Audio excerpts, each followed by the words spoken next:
depression, anxiety, all these things before this. So as I hear the arguing, my brother said somebody at the window, my brother and Kayla.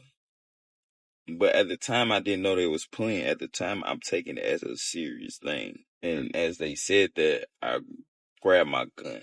I turned my head. When I turned my head, I see the flash from the light. And as soon as I turned my head, I stood up. And my brother like, man, Elton, watch where you waving that gun, man. I said, cut ain't one in the head, not one in the head, it's not one in the head. But as I'm doing that, myself. I'm saying it loud. I'm saying I don't care. Damn. They didn't take that as a joke. They packed all my things up, and sent me off to the mental health facility. But I had to stay in a hospital, regular hospital, for about a week straight. But as I'm staying there for a week straight, I'm shackled up. Like, I'm shackled up. So I'm in St. Thomas Hospital. I'll never forget. I'm in St. Thomas Hospital. not even my brother. My brother hit me. He said, Elton, what is you doing? What the F are you doing? And hit me. And when he hit me, I'm like, what the fuck? I look at the gun. I'm like, this smoke just went off. And Caleb's father yelled out, who shot? And my brother tapped his shoulder. Alright, what's up with the YouTube fam? I'm back again with another video right now. Look, this popped up on my For You page. I bet y'all like, oh, cuz getting it down now. Yes, I'm learning about the TikTok. This popped up on my For You page. And I said, let me go ahead and make a video about it, because I was just finna watch it without making a video. But I seen it was a part 1 on the title. So I said, I'm gonna go ahead and just make a video about it and watch it with y'all. So that's what we finna do right now. I'm gonna tell y'all the truth. This may be out of order. We don't know until we get into the video. If you know me, you know how I get down. I just download what's in chronological order in most cases, and I bring it to y'all real and raw. So if it's out of order or something like that, y'all forgive me, but hopefully you know what I'm saying, this is how it's supposed to be. But anyway, go, man. Basically, he just stating that he accidentally killed his brother and he lost his father. So we're gonna go ahead and jump into everything and see what the hell is going on with this whole situation. So for him to say he accidentally did it and he's making a video about it, I'm pretty sure it had to have been an accident, or it wasn't proven that it was, you know what I'm saying, done on purpose. But anyway, go, that's what we're here for anyways, to check it out and see what's going on. So let's go ahead and do that. But make sure I add all my social medias: Facebook, Snapchat, Instagram, second and third YouTube channel. Everything will be down there if y'all want to add those. If y'all don't want to add those, I ain't doing no tripping. But to those who want to stay locked in with me outside of YouTube, go down there, click them links, or type my name in and I'll pop up. Also, I'm going to be ending this bonus December the 14th at 11:59 p.m. The sweepstakes is still going, and it will be ending December 31st as scheduled. But I got a very good bonus going on, and it will be ending December the 14th at 11:59 p.m. So you might want to jump in right now. I'm going to do another bonus, but it probably won't be like this one right here. But anyway, go. Take the chance if you want to jump in and win in this car. If you don't know what I'm talking about, and if you're new here, I got a 2026 Chevy Trax that I'm giving away to one of my supporters on December 31st, New Year's Eve at 4 p.m. Texas time. Somebody will be going into 2026 with a brand new 2026 paid off in full Chevy Trax. I got the title in hand, I got your keys, and you know it will be serviced. It's still wrapped in the plastic. You can't lose. Take the chance if you want to take the chance. I mean, you know, you'll spend some money on something else, especially if you're out there tricking and doing little shit like that, man. Why not take a chance, you know what I'm saying, to change you and your family's life? You can go sell this car, put it on Turo. One of my supporters said that. I'm going to put you in another video with your name on there too. But that was a good idea. You can put this, you can make a business out of the vehicle. You feel me? Do whatever the hell you want to do. It's your car. But I will be ending that bonus December 14th, 11:59 p.m. Take the chance if you want to. If you don't, oh well. Let's go ahead and jump into it and see what Cuz got going on. Let's go.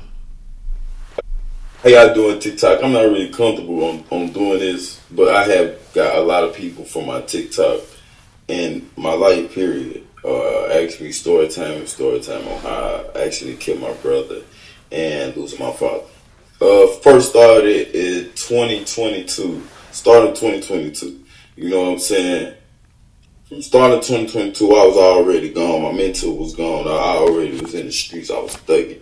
Had a mindset like I was gonna die here. I told my mother, I told my father, like, this is what it's me. This is who I am. I don't hold that energy now. You feel me? So that ain't even in me. But starting out with my brother, that whole day was weird.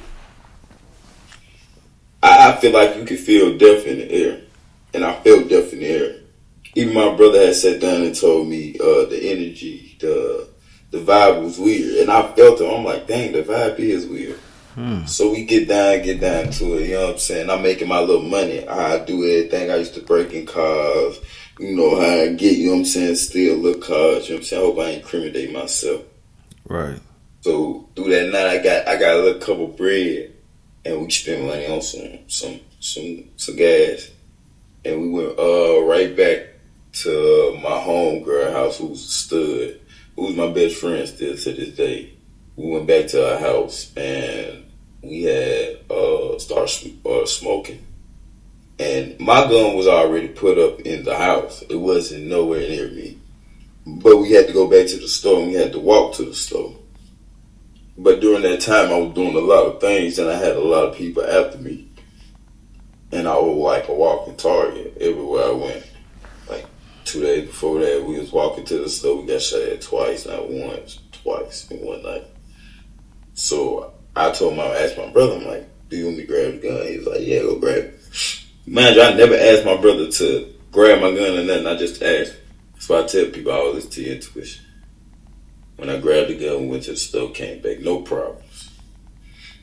And when we had came back, I had got that thought in my mind, like, put the gun up, put the gun up, put the gun up, put the gun up. But I didn't put the gun up. I just didn't put the gun up. Someone told me to put the gun up. And how my gun was positioned at the time, it was in this pocket, it was in a pocket like this. I always walk around, I always have one of I forgot what you call type of these, but one of these, and I always got a jacket under. I don't never wear a coat, and I have my gun right here. So I have my gun right here.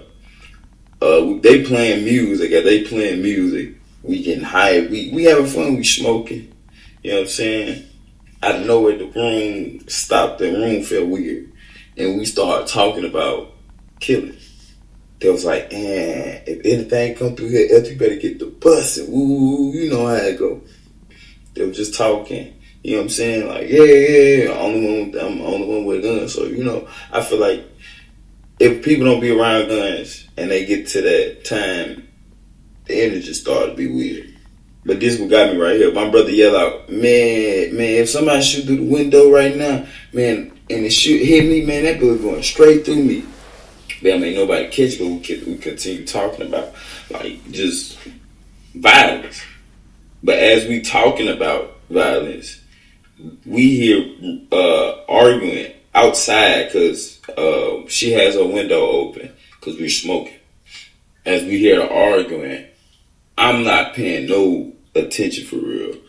I'm zoned out because, mind you, like, night before I was taking so many drugs, like my mind was observed to everything that I was consuming. I couldn't sleep. I couldn't eat. Like my mind was unfocused on everything that was going on. I could not be focused. Dang. And I was already diagnosed with paranoid schizophrenia, PTSD, oh shit, depression, anxiety, all these things before this. Ooh, that's a bad so mix. As I hear the arguing, my brother said somebody at the window. This shit done got my brother and Kayla. But at the time, I didn't know they was playing. At the time, I'm taking it as a serious thing. And as they said that, I grabbed my gun. I turned my head. When I turned my head, I see a flash from the light. And as soon as I turned my head, I stood up. And my brother like, man, Elton, watch where you waving that gun, man. I said, cut ain't one in the head, not one in the head, it's not one in the head. But as I'm doing that, I slipped at the same time because I had my shoes off. The room was cluttered, and I slipped and I fell. And when I fell, the gun went on fire. Mind you, no one knew they was shot. Not even my brother. My brother hit me. He said, Elton, what is you doing? What the F are you doing? He hit me. And when he hit me, I'm like, what the fuck? I look at the gun. I'm like, this smoke just went off. And Kayla's father yelled out, who shot? And my brother tapped his shoulder. He said, I'm shot. He fell, but when he fell, he hit the edge of the rail. Everybody in the room panicked, and they ran out. He shot his brother. I went to go pick up my brother. I'm in shock. I didn't know how to feel. Like, when you go through that, you don't have no emotions. And I went to go run and go get my grandmother. Okay, hold up. So I'm scrolling and I see it's more videos than what I thought. I was moving too fast trying to get the video done because I got some other stuff going on that I'm trying to do right after this. So it's like, it's a lot of parts to it. So yeah, let me go ahead and download some of these and put these with it. I will have his information somewhere too, just in case if y'all want to go over there and holler at him and follow him and things like that. Y'all know I always do that. Make sure everybody get their notoriety and shit like that if I can find their pages or whatever. Give me a second. Let me add these to this and I'll be back. It's gonna be like an hour long here, but yeah, give me a second. I'll be right back. All right, I'm back, man. So yeah, everything is added, and I just simply want to say, man, you know, with him being diagnosed with all of those different things, being on drugs and stuff, that was a bad mix. You know, you can, you know, kind of trip out. You know, you can kind of have, you know, hallucinations and shit like that. I'm glad that he's mentally, you know what I'm saying, stable now, and you know, he's working through whatever he's working through. It's just sad and unfortunate that his brother did lose his life, man. You know what I'm saying? But yeah, mental health is real, and if you're out there battling with it, you know what I'm saying, I just want to let y'all know, just stay strong, man. You know, a lot of people don't know. You know, I used to deal with depression. Like, I was diagnosed with that shit, you know what I'm saying, when I was young. I'm just letting out. See, I don't never tell y'all my business, but shit, you know, I don't mind telling people that, you know, I was diagnosed with it, and it was a struggle, you feel me? And I can understand and sympathize when people go through shit like this, you know what I'm saying? That's why you can always see me being, you know, empathetic to people who are, you know what I'm saying, kind of tripping at certain points in their life. You know, I always have grace for folks because, you know, shit serious, bro. Mental health is a real thing. Get you some help if you need it.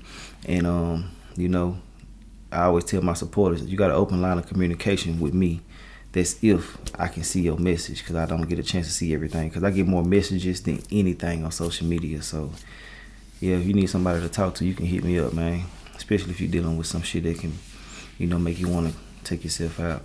But yeah, I used to deal with depression, so I know how that shit is, man. But to be diagnosed with all of that, man, plus on drugs and shit, it really can make you trip out. But I don't know exactly what all took place. I'm just simply saying, you know, it ain't good to mix certain things, but you know, when you're young, you don't know better, so you know, it is what it is. Let's get back into it. Go get my grandmother, my grandmother tried to put a and my grandmother snatched my gun, and she yelled at me. Yeah, I had to snatch my gun back. All my brother kept telling me is to go and I love you. Damn. He said, go, I love you. I took off running. Snatched my gun and I took off running. Whistle to lay my head over the night. Woke up that next morning, my face was everywhere on the news, social media platforms. I remember going downstairs and hear my auntie say, you on CNN News. I'm like, ain't no way I'm on CNN News. I gotta find a and story. Backstory, I was already on the radar of the police. So they was already like on me. So why would you do? You don't never know. Like, you think you slick. Yeah, I thought I was slick too. I was on their radar too. So I kissed my mom. Called up to the school because that's the only place that I knew officers, trustworthy officers that I be with every day to turn myself in. When I turned myself in, I went to the detective and they asked me a backstory. And I told them the backstory. And then they jumped to the gun situation. And that's when the whole subject switched to the gun and to other things that I was doing, to where I hang out, to other crimes. And I asked for a lawyer and got up out of there.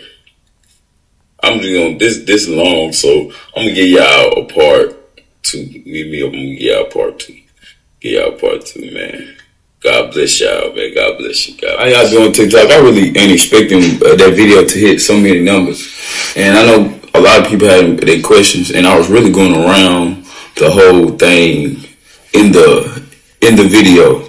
So I already know a lot of people questions and a lot of people assumptions and what they put up in their mind.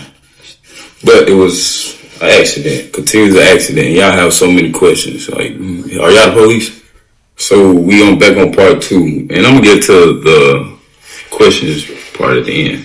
So when I was in the detective room before, and I'm gonna rewind back, before even leaving my brother, I didn't even know my brother was deceased. I thought my brother was gonna survive. So that's a huge text that I didn't put in there. I thought my brother was gonna survive. Definitely did.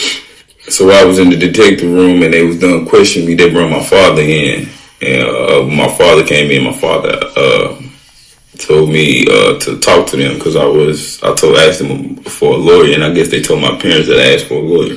And my father came in. He was like, "You killed my son, and you ain't gonna tell him nothing." And I broke down crying. And he left out the room. And my mother came in, and my mama just hugged me and kept crying. And they continued to put me in handcuffs. Took me to the juvenile station. I was 17 at the time. Right. And I got into booking. When I got into booking, I was downstairs with 2 people. You know what I'm saying? One was from the opposite side, and one was cool. I ain't never known him, but he was cool. And they both showed me love. You know what I'm saying? They both showed me good energy. You know what I'm saying? Cool. It was cool. It was cool. All cool. And they made me talk to every kid that came in there. Like every young kid that walked through there, they used to be like, "Ellis 32. Talk to him, man. Talk to him, man. Talk to him. Tell him this ain't what you want." And I used to sit there and talk to him almost all night. Sit there and talk to all the young kids that come in there. Because, you know, when you downstairs in the waiting room, it's like number like kids, like 11, 10 years old coming in there and all that. My first time getting convicted, my first time getting in trouble I was 12 years old. And about a week later, they had left and got transferred upstairs. And during that time, during that weekend, I had nobody to talk to. So that Sunday, I remember watching the football game, the Bengals versus the Titans, out my window. I remember the Titans losing, my team losing. I remember going to sleep that night and feeling like a lot of things on my mind, and I'm just psyched out. And mind you, I'm diagnosed with PTSD, paranoid schizophrenia, and severe depression, severe anxiety. Like I'm diagnosed with a lot of things, psychosis. So as I'm snapping, you know what I'm saying, the night lady, she really don't care. She like, "I don't care what he talking about. We gonna stand there and say, I'm snapping." That morning came, like, as soon as that morning came, you know what I'm saying? So when that morning came, like I tell people, I psych, like damn near myself. I couldn't hear nothing up here for a week straight. Like everything was quiet. I was so stuck in shock. You know how people hear voices and people like, you know what I'm saying? You got that voice in your head. I didn't hear that voice for about a week straight. 2 weeks straight, I feel like. You know what I'm saying? I didn't know no better, but I feel like right now that it was suffer from God for not listening to my intuition. So he made me be quiet for like a whole week. So I woke up that morning. As soon as I woke up that morning, I was on BS. My mind like snapped. I was tired of being in there. I was tired of eating that food. I was tired of doing the same thing. I couldn't talk. I couldn't even talk to nobody. So I sat downstairs in consolidation for like 3-4 days. Couldn't talk to nobody. I went crazy. During the time, I didn't know why I was acting like this, but now I know now. So as soon as I woke up, I'm throwing all my trays, and they kept my trays in there from all the way to like a week. And you get 3 meals a day, so they kept all my trays in there for a whole week because it was COVID time. And I guess people don't go in there if you closed off. So my trays was packed up for about a week. These 3 trays, every day you get 3 trays. And I just started throwing them at my door. Boom, boom, my window. Boom, boom. And I started beating on my window. And I remember my last tray, I threw it. And I got milk everywhere. Like all on top of my ceiling. All on everywhere. I even threw it on me. And the lady sat there and told me, "You gonna sit in that?" Hey, boy, I was mad at the world, but I wanted myself in that cell, man, for real. And I remember 12 o'clock hit. As soon as 12 o'clock hit, my lawyer came and saw me. My lawyer hit me up and we got to talking.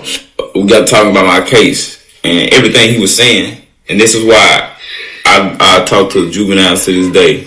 Because I didn't know nothing he was talking about. I didn't know zero he was talking about. I didn't know nothing about what they was doing, how they. I was confused on everything, the words he was explaining, everything. And at this time, this is a public defender. This is not a lawyer.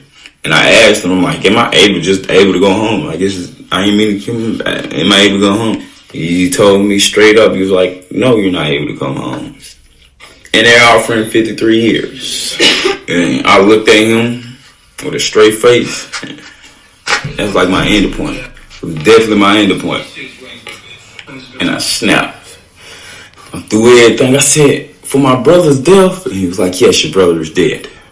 Oh, I snapped some more. I'm throwing things. I said, if y'all let me out here, I'm going to myself. I'm saying it loud. I'm saying I don't care. Damn.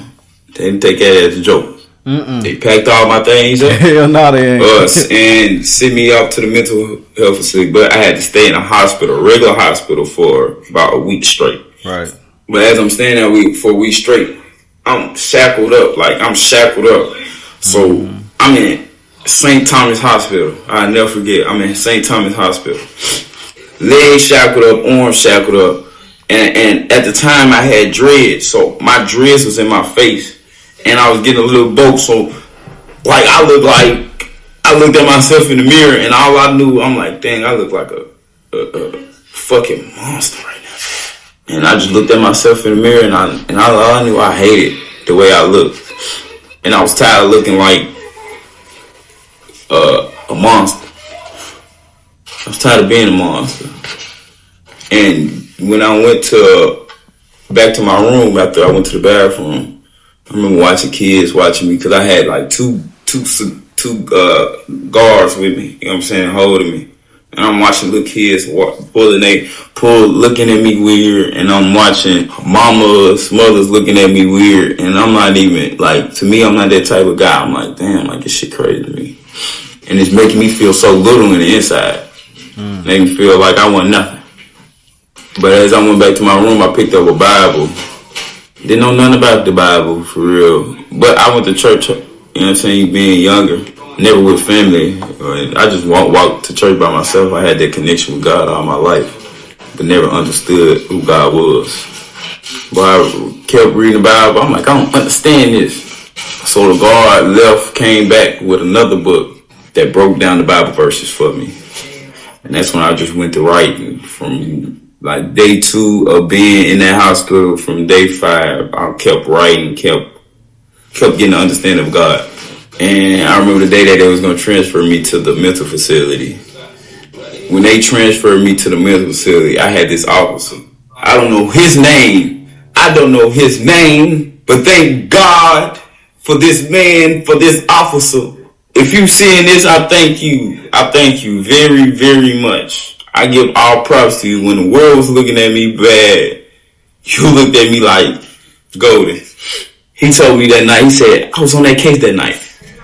He was like, I was so worried, sick about you. It's like, I knew you didn't mean to do it on purpose. Everything, I've seen it. I talked to everybody in that house. I know you didn't do it on purpose. He said, I was the first person on that call. So when I heard that they needed you transferred, I was the first person to come. Man, he dropped the mic right here. Hold on now. As soon as we got in the car, as soon as I'm getting transferred, he said, what you want to listen to? I said, Rod Wave, my favorite artist. Man, he played Rod Wave all the way to the mental facility. What I tell you, he was just telling me, man, you gotta keep focused, you gotta keep going, man. This ain't nothing.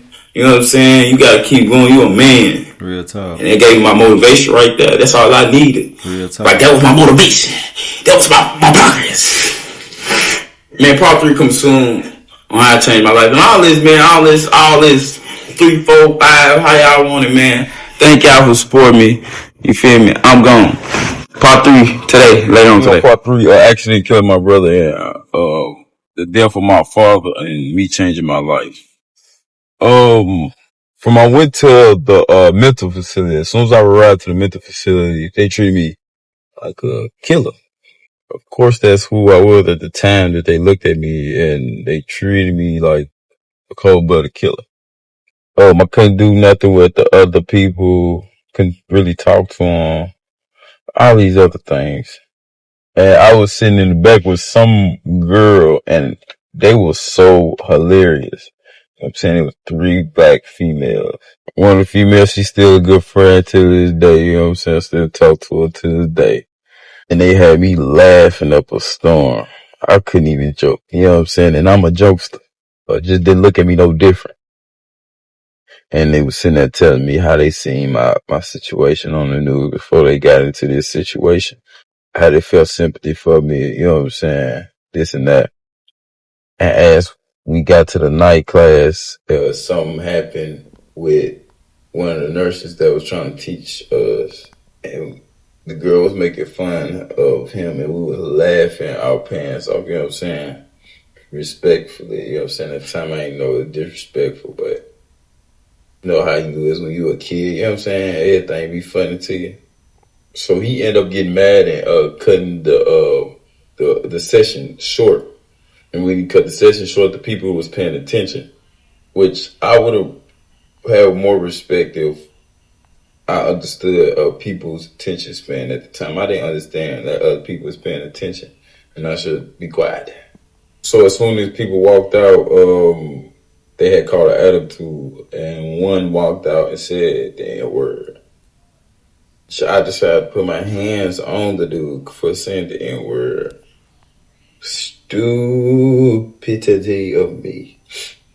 When I put my hands on the dude, like the whole hospital just started to shut down. Everybody started to yell.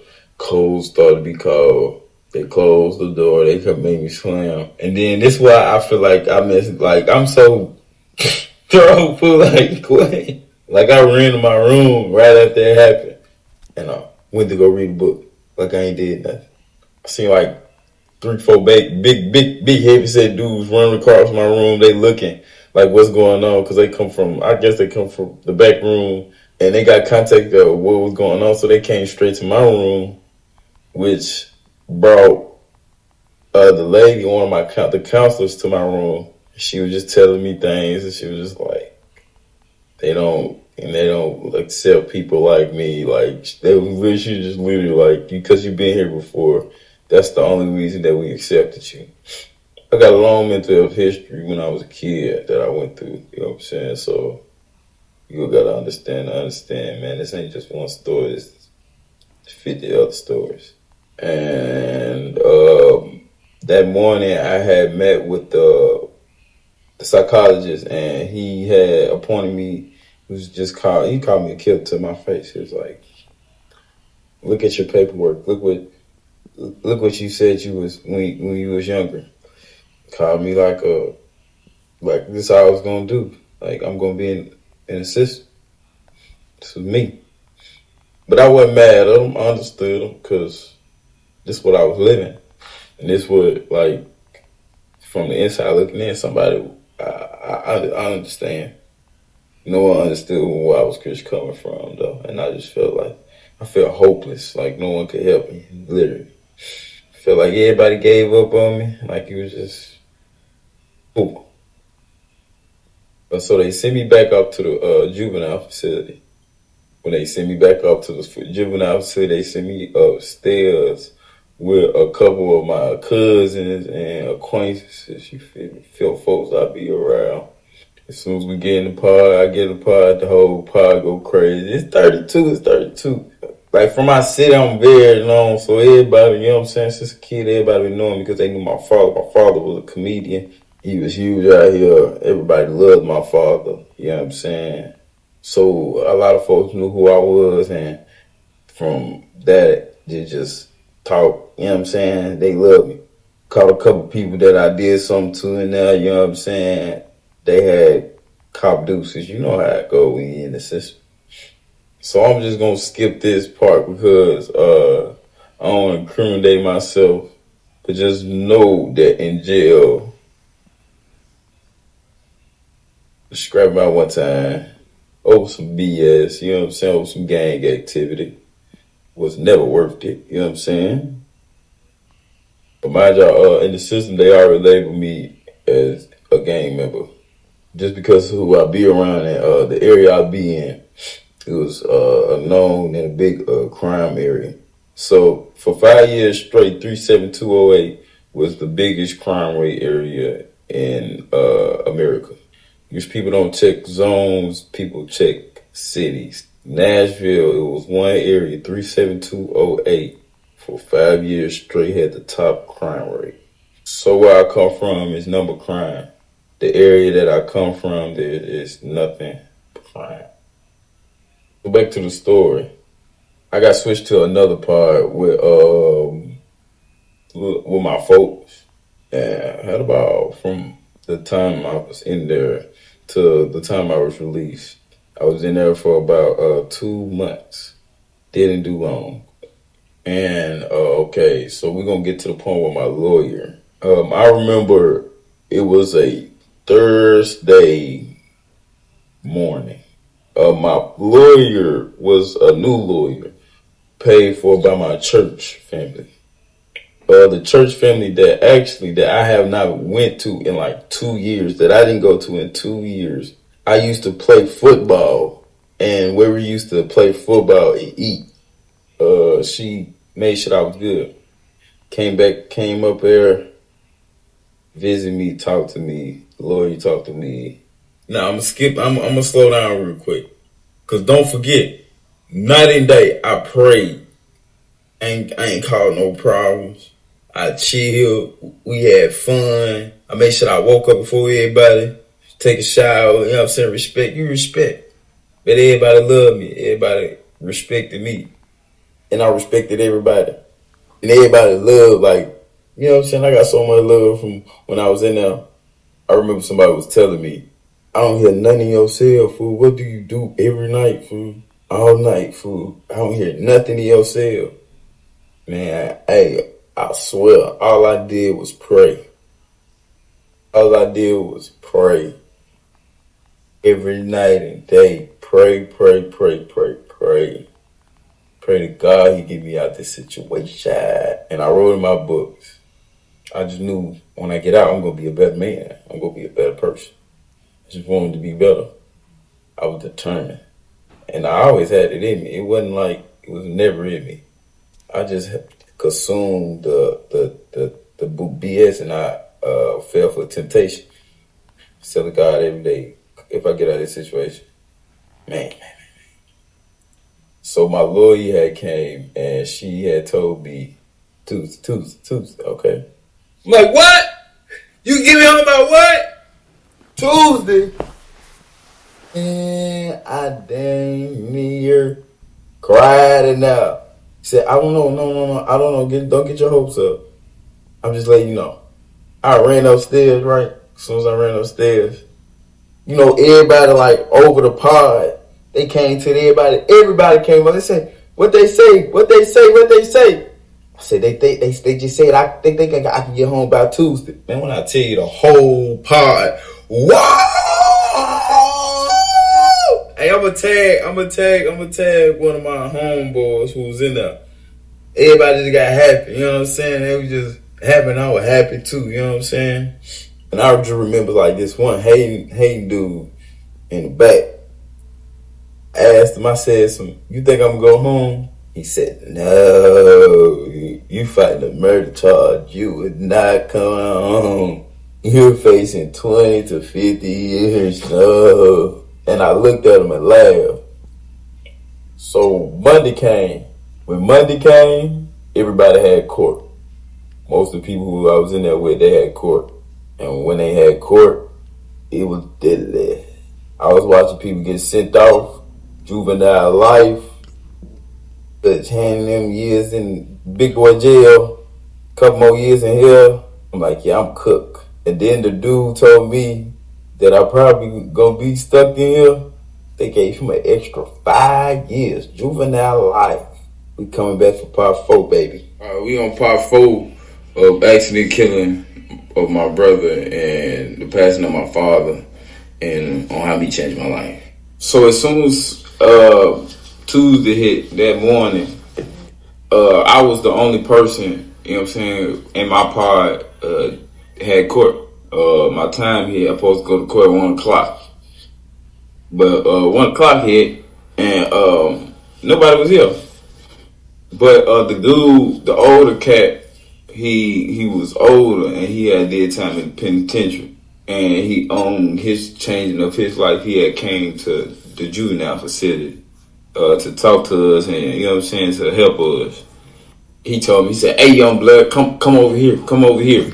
Mind you, almost every day we used to play like little games, and he used to whoop me every day. So I finally get to sit down and I played with him, and I played chess with him. Right. As I playing School chess, love that chess. you know what I'm saying? I won. Bam! As soon as I won, I get happy. You know what I'm saying? But I asked him what time it was. He like, it's 1:45. Sit down, young blood. I think it's at 1:49. You know what I'm saying? It was like round one at a time. So we played another game. And as we played another game, we played Jenga. You know, when we played Jenga, I lost. Bam! As soon as I lost, I'm like, what time is it? Man, they playing with me. It's like 2:15. Nobody came and got me. Nobody said nothing. So I decided to, the phone came on at a certain time. So I decided to call my mama.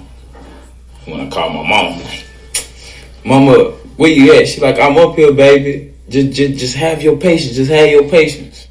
I'm like, man, cause I'm not going home. My whole mindset, I'm not going home. I ain't going home. And so I waited a little couple more time, and it was about 3. I said 3. It was 2:20 on the clock. When it was 2:20 on the clock, I got up and I'm getting mad. I called my mama again. Called her again, and when I called her again, she like, "Baby, we out here. We waiting on you. We waiting on. We waiting. We waiting. We don't know yet. We waiting. We seen what the judge say. We waiting." So I kept waiting. So as I kept waiting, like 2:45, I'm like, man, I'm not going home.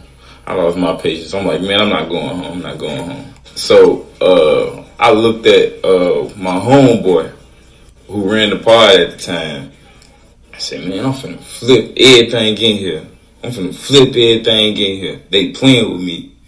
I'm gonna tag them in the text. You know what I'm saying? So y'all know. You know what I'm saying? A real one. Damn, so as soon as I was finna flip the table in the day room, the lady yelled out on the walkie-talkie. She yelled out, "I need Mr. Malkus for pickup." Boy, the whole scenery lost.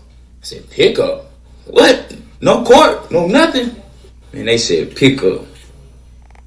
Man, the dude, the old he said, hey, they said, "Pickup." He grabbed all my stuff, grabbed everything. He grabbed everything for me. I ain't never seen nobody do that. And as soon as I got to my pod, I said, "Man, everybody can have everything in here." Hell yeah. So everybody got everything on my set. They celebrating, everybody laughing, you know what I'm saying, hugging on me. Damn, I remember walking out of the facility and somebody yell out, damn, I dropped all my books. Somebody yell out, "You ain't gonna need that no more." And in my Bible, I said, "I'm gonna need this for the rest of my life." And I walked up out of there. And I get downstairs, way downstairs. I'm like, y'all sure y'all talking about release? She like, yeah, we talking about release. Man, I'm talking about the lady, the nurse, you know what I'm saying? She gave me a huge hug. She said, "Oh my God, baby, woo," everybody. Like, it seemed like everybody who was in the juvenile facility was happy and celebrating for me. Because they knew what I was going through the process. So when I got released, you know what I'm saying, I had to sign a couple papers on getting released. That's me signing my red flag law paper, where I'm a walking red flag everywhere I go, which was mentioned in part 3. So if you ain't on part 3, why you on part 4? Damn, so I got released. As soon as I got released, I came back to my mama, hugged my mama, hugged the mess out of my lawyer. Hug my lawyer, hug my lawyer, hug my lawyer. And I also seen my brother, best friend, was there, you know what I'm saying? Hug the mess out of him, man. Kept apologizing to him. He was like, "I understand, man." And I was in a room where after I got released, they set my papers down. They told me everything that I had to complete. They put me in a lot of non-profits that actually did not work for me.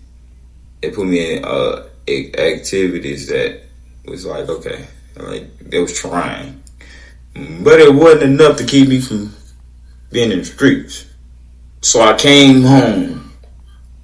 My brother, best friend, he was telling me he didn't want me doing nothing. As soon as I came home, I went home. They told me one of my biggest things that they told me that I had to stay away from my projects. I had to stay away from Dodge City projects. But knowing me, I could not stay away from the projects. Rewind that, I was already on probation in a whole different county for a stolen car and marijuana in the car. So I was going back and forth to another county to complete my probation, and they pushed my probation back, which they wanted me to be incarcerated.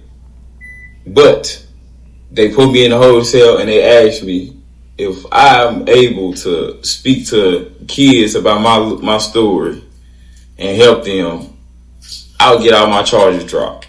And I said, what? Are you for real? And the support system that I had around me, the reason that I made it possible, you know what I'm saying? Like they was determined to not have things on my record for when I turned over 18, and to not have things that messes me up for in my future life. And I did that, spoke to the kids, all the charges was dropped from that case.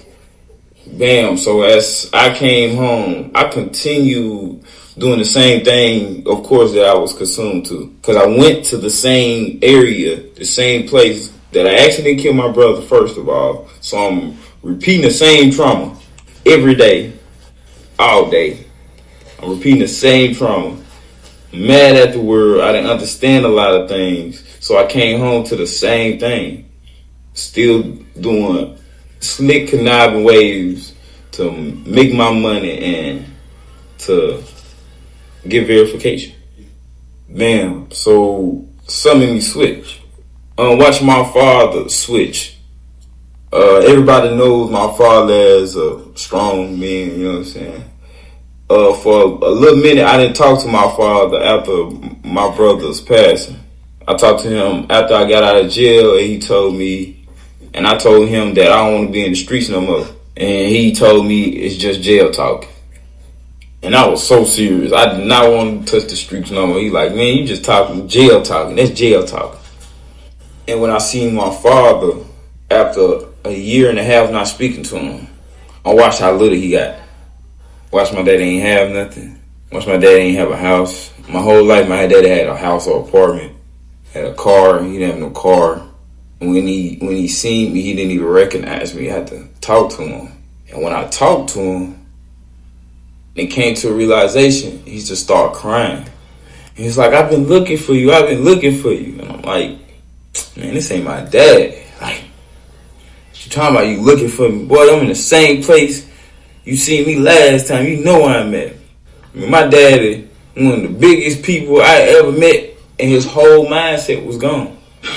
Like a person that I looked at, I feel like I looked at as my hero, as a big impact in my life. He was something so little to me. He was something so gone to me.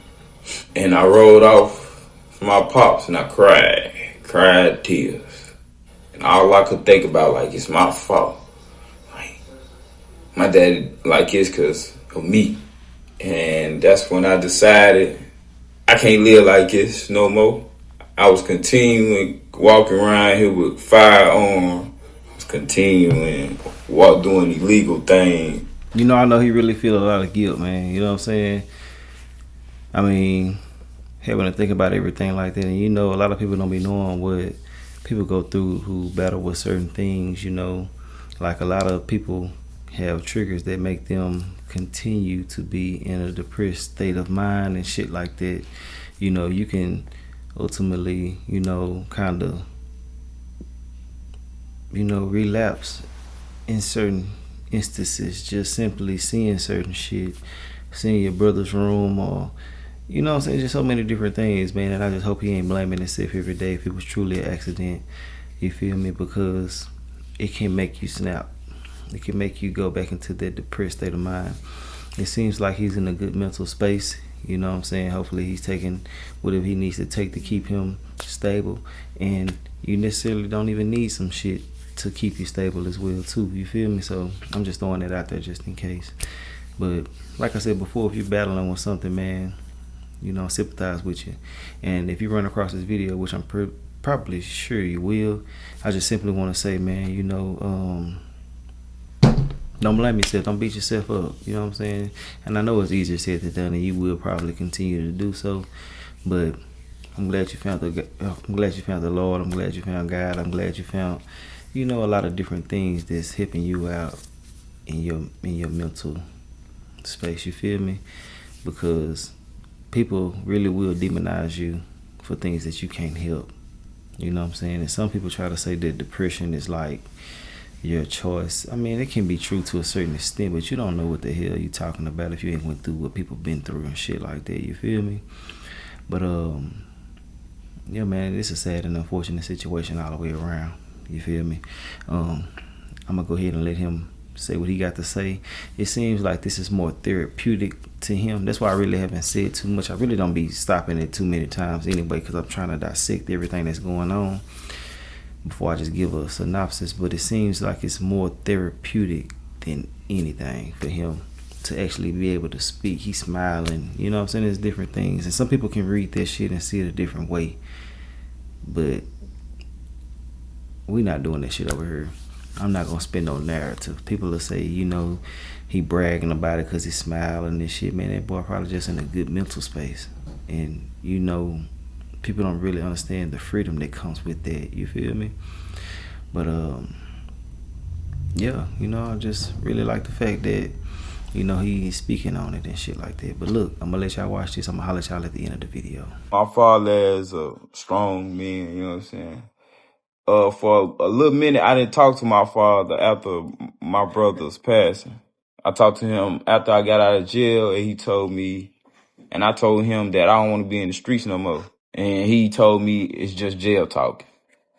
And I was so serious. I did not want to touch the streets no more. He like, man, you just talking jail talking. That's jail talk. And when I seen my father after a year and a half not speaking to him, I watched how little he got.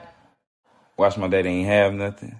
Watched my dad ain't have a house. My whole life, my dad had a house or apartment, had a car. He didn't have no car. When he seen me, he didn't even recognize me. I had to talk to him. And when I talked to him, and it came to a realization, he just started crying.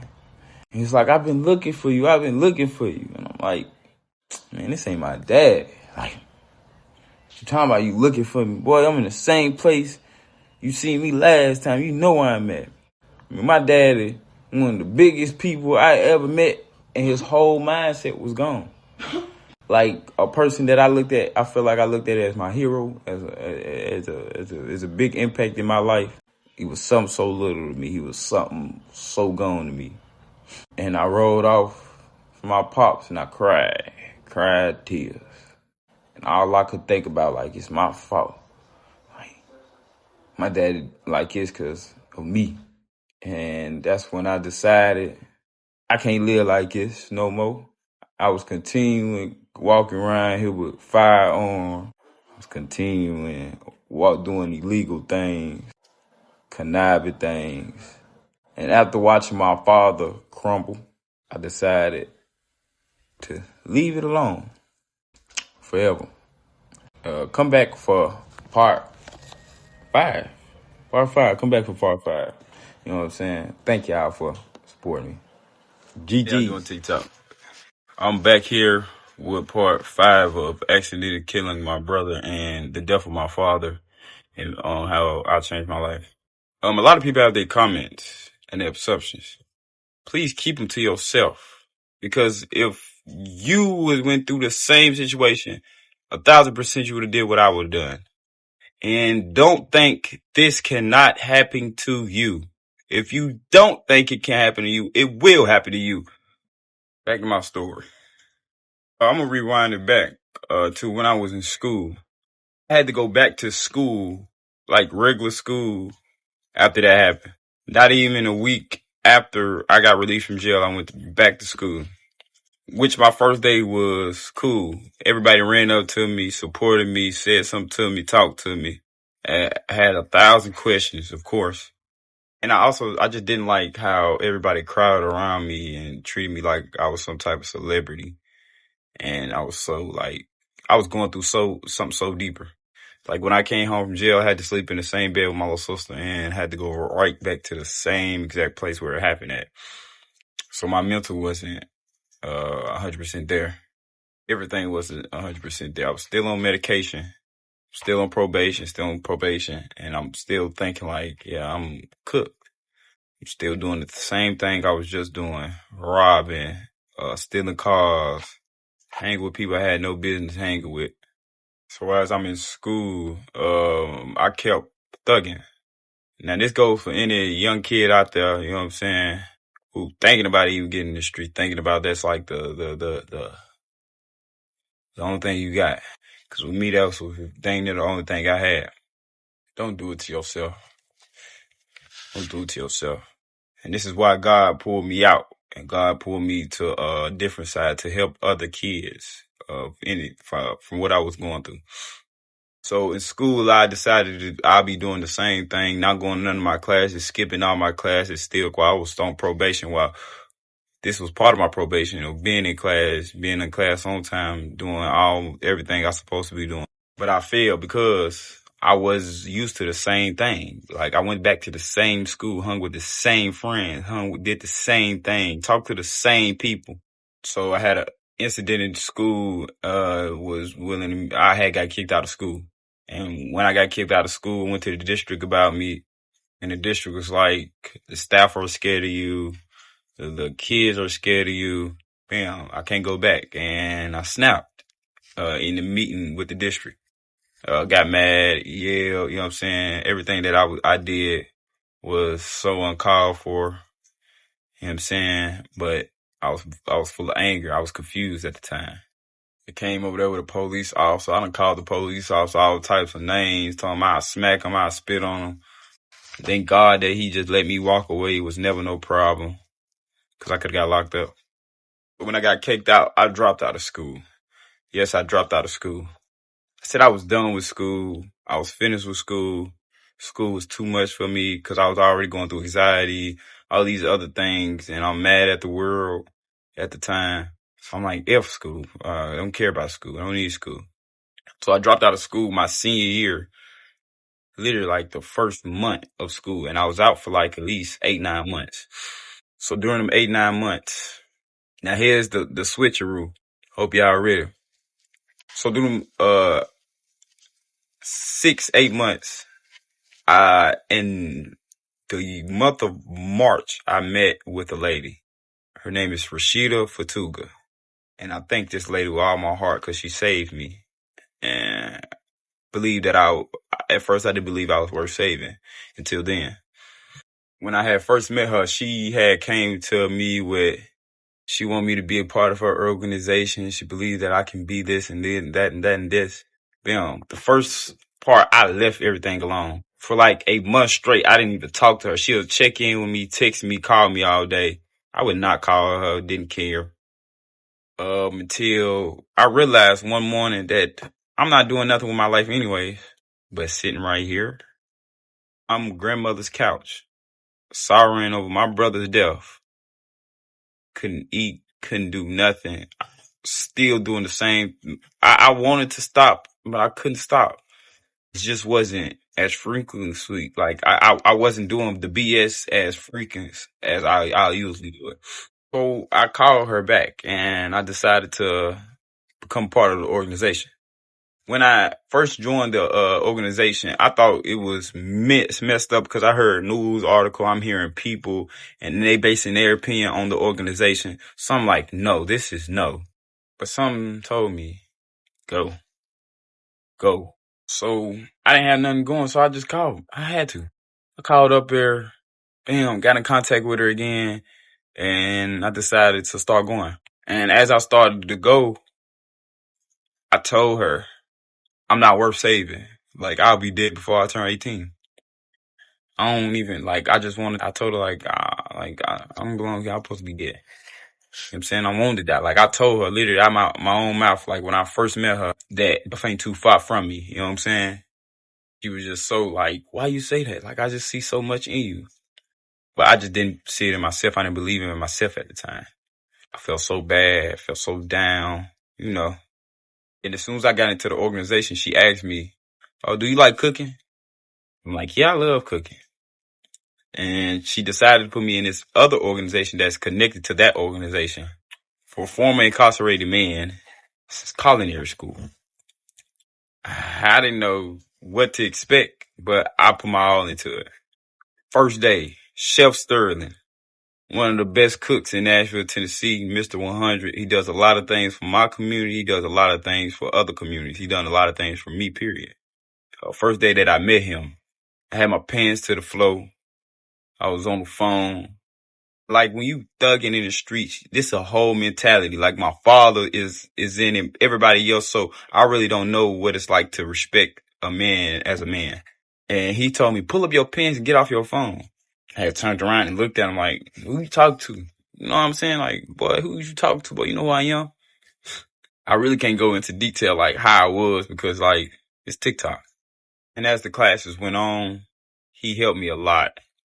He helped build me, you know what I'm saying, as a man and as a character. He sat there and talked to me at my worstest times. When the verge of me getting baptized, I had got baptized June of that 12th of 2023, I say. When I got baptized, I had decided that I did not want my hair no more. So I cut all my hair off. Yes, my dreads was way longer than this at first. I had cut all my dreads off because if you go back into like 2, I said how my dreads was in my face. I didn't like them around. You know what I'm saying? I just believed that they held an energy that I didn't want no more. I didn't want nobody looking at me like a certain type of person. As soon as I came back to the class after I cut my dreads off, it was like, what? So a couple weeks later, I'm with my father and I'm with one of my mentors. He had took me to a job fair inside of an alternative school. As he took me inside of the career fair, I met a lady who I met at church. And she was asking me about school. Am I still in school? And I was like, no, I'm dropped out of school. I got kicked out of school. So ever since I've been dropped out. She was like, no, we can't do that. And I seen her there. And as we in alternative school, she told me to talk to the principal. So I talked to the principal about me coming to school. And he was like, yeah, you're in. Bam, just like that, you're in. Bam, he got backlash from the district because I was not supposed to be in schools, period. They didn't want me in alternative schools. They didn't want me into regular schools. They didn't want me around nobody younger. Like, because I had like a savage mentality and I ran everything. Still to this day, when I tell people I changed my life, I didn't change like period my life. I changed what I do. So everything that I used to do, I just consume it into something positive. You know what I'm saying? So I could take that energy out on something positive. And we're coming back with part 6. And part 6 is a huge one. So I hope that y'all just here to watch it. You'll love part 6. Part 6 is all about me transforming. Thank you. Thank you for your time. Thank you for your patience. One huge thing that I did not talk about, and this should confirm all your guys' assumptions and questions right here. And I guess the questions are being asked like, how you know he meant it? How you know if he would? I'm finna tell you. So Kayla was standing right next to my brother. If it wasn't gonna be him, it was gonna be her. And who house we was in her house. Lord knows how a father would have thought because that's his only child. And he would probably prosecute it if that bullet would have struck her. So my brother saved her life that night too. It was very traumatic for all of us to experience that thing. And us as people, we're all living our best life. Kayla's in college. I'm in college. And we haven't processed. We're doing things so we can better ourselves. And I'm very thankful that I have a friend like that who didn't look at me different before and after. When I was in the streets, losing my mind, she didn't look at me different. When I accidentally killed my brother, she didn't look at me no different. She actually thought that I was gonna look at her different, and I never did. I'll choose Kayla over anybody any day, and I'm very thankful that I have a friend, that I have somebody on the side of me just like that, and that's what I need. Thank you. Thank you. That should be confirmed here. How y'all doing, TikTok? I'm back with part 6 of the actually killing of my brother and how my father passed. If you're on part 6 and haven't seen part 1, part 2, part 3, part 4, and part 5, please go look at them. Now this is the success part of it. So as I'm going into culinary school, I'm still having my troubles of doing the right thing. I had got into a situation that made me have so much drugs at the time and so much money. I wouldn't even say like it wouldn't be so much, but it was enough. And my whole life, my father had sold drugs, did drugs. So the first person I came to was my father. The main reason that I started back into the street was because we had the funding had stopped because Trump had got in office. So I'm in the kitchen with my pops. He teaching me how to cook, if you know what I mean. Sitting there talking, chatting up. It's like probably the best time that we ever had together. Growing up, me and my pops never got along. We never got along. We always had our difficulties. And right there, I felt like that we had a huge bond, especially after my brother.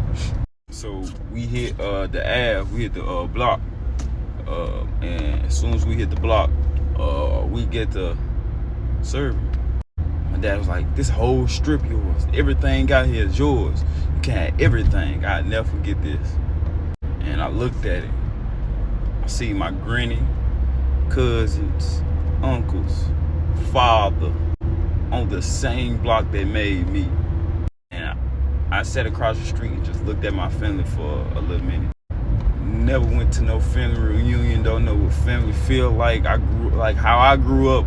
It was real, saying harsh, because it's passed on generation of hardship. Because if you look at the crack, all this makes sense to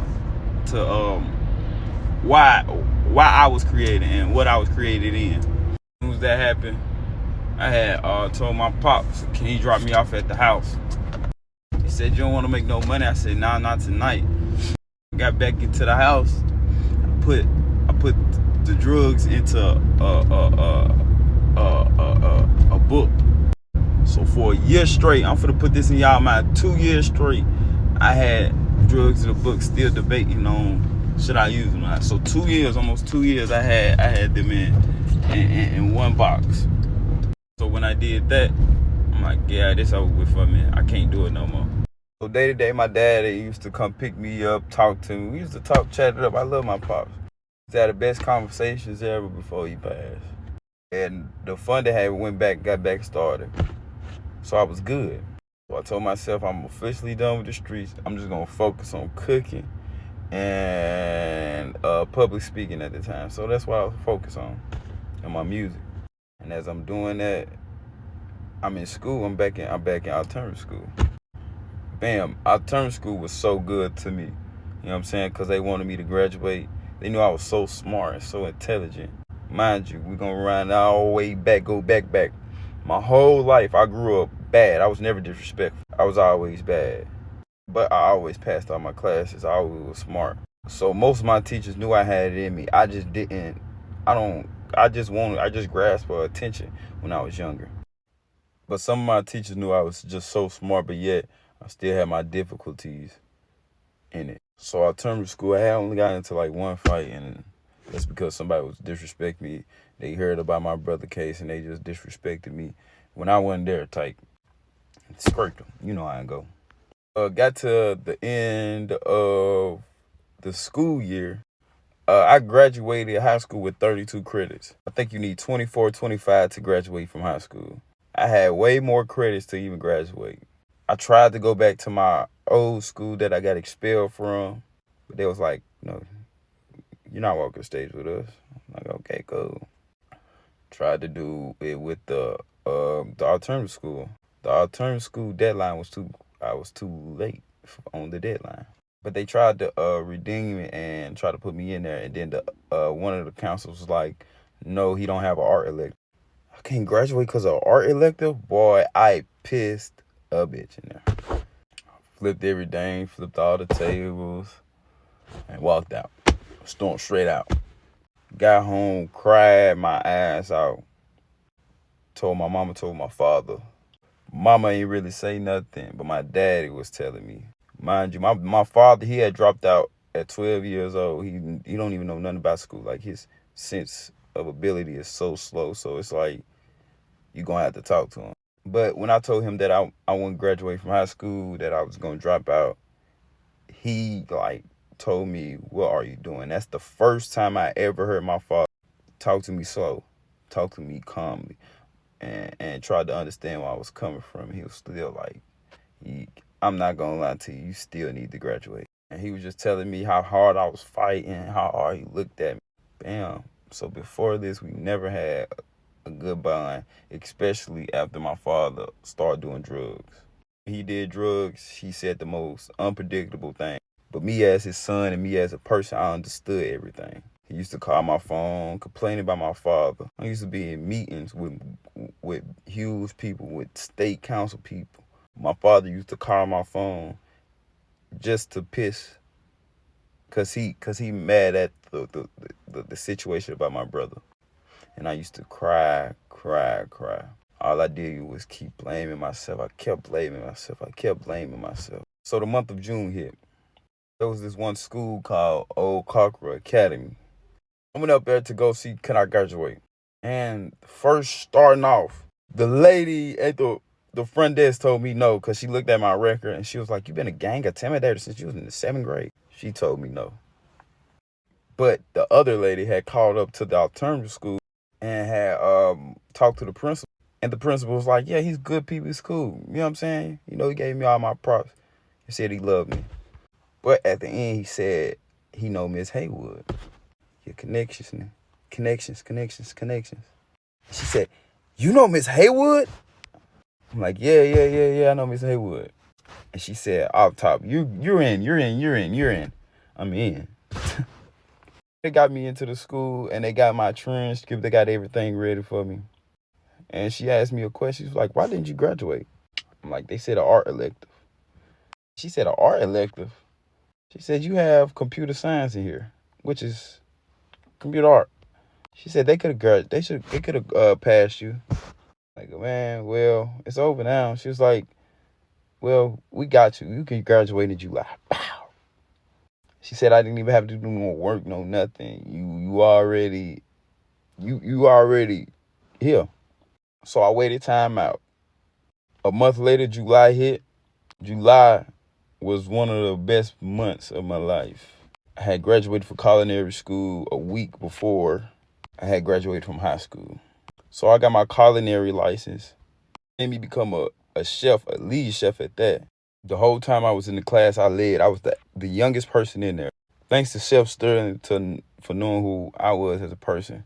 So he had me as lead chef. I was the youngest. I was 18 years old at the time. Running grown man. Man, it was a lot on me, but I made it happen.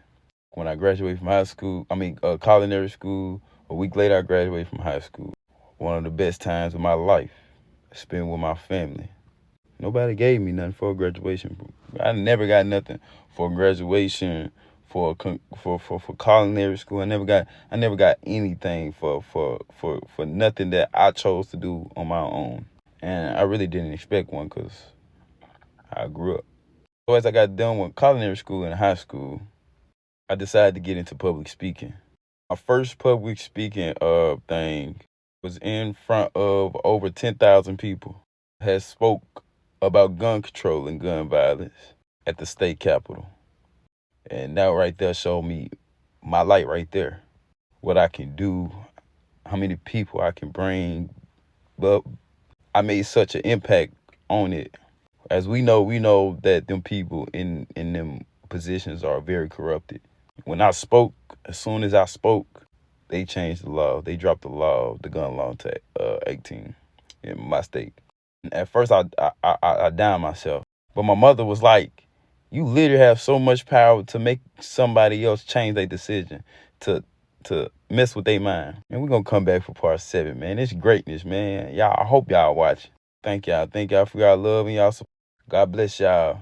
Keep sharing, and commenting. Man, hearing everything that he had to say about these situations pertaining to his family and shit like that, gotta be very traumatizing. You know, I just simply want to say, if you're battling with something, man, you got an open line of communication. You can hit me up, hit somebody else up, talk to somebody. Don't never feel like you're beneath or not worthy. You know what I'm saying? There's a lot of different things that people do give up on when they do feel like they have no one. So yeah, I definitely want to say something about that. But look, let me know your thoughts and opinions, and we're gonna talk about this in the comment section. All right.